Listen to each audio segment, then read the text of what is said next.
By 2015, there will be another billion people crowded onto this planet in places that can ill afford the additional population. The consequences? When we come back.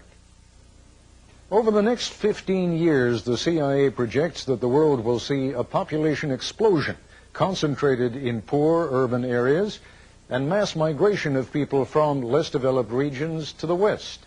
ABC's Richard Gisbert has more. It was a random act of symbolism, but a milestone nonetheless.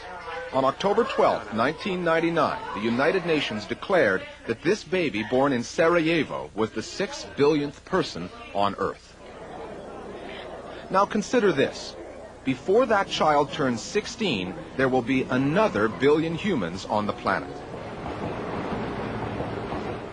By 2015, we will be 7.2 billion people. But the more significant numbers are these.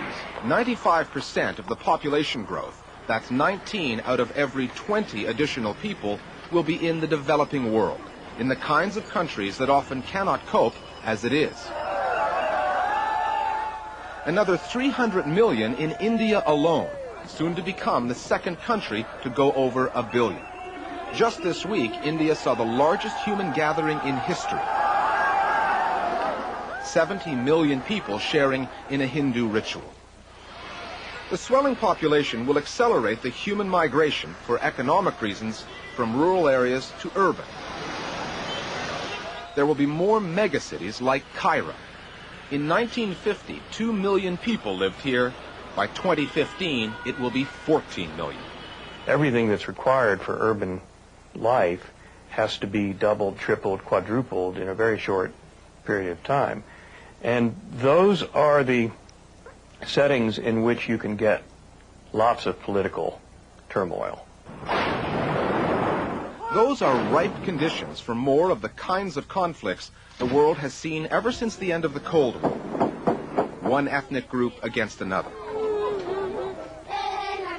In many countries in sub-Saharan Africa, the Middle East, and Latin America, half the population is under 20.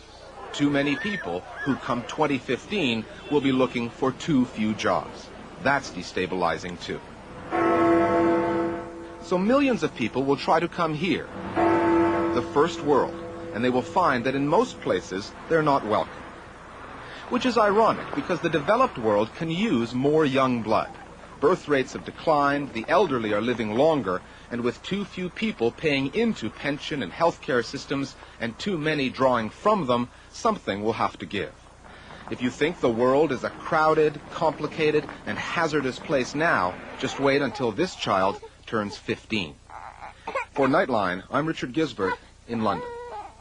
Of the population increase in the world, I think literally 30 or 40% of it is likely to be in India. India in general is going to be looming larger on our screens over the next 15 years. Here's a country that both has the largest middle-class population in the world. By Indian standards, there are more middle-class Indians than there are middle-class Americans, but there are also more impoverished people in India than there are in all of sub-Saharan Africa. So you have cities like Delhi, Mumbai, which used to be called Bombay, Calcutta, and several others will be among the largest cities in the world. Bombay, for example. 3 million in 1950, under 3 million, 30 million in 2015. One city. One city. Tick off a few of the others while you've got the map open in front of Calcutta you. is there. Karachi, Pakistan was only 1 million people in 1950. It will be 20 million people. All right, why do I care? Why does it matter to me? Some of the issues begin to intersect. Population has a very significant impact on the natural resource question, for example. So we take the Middle East and look at the water problem.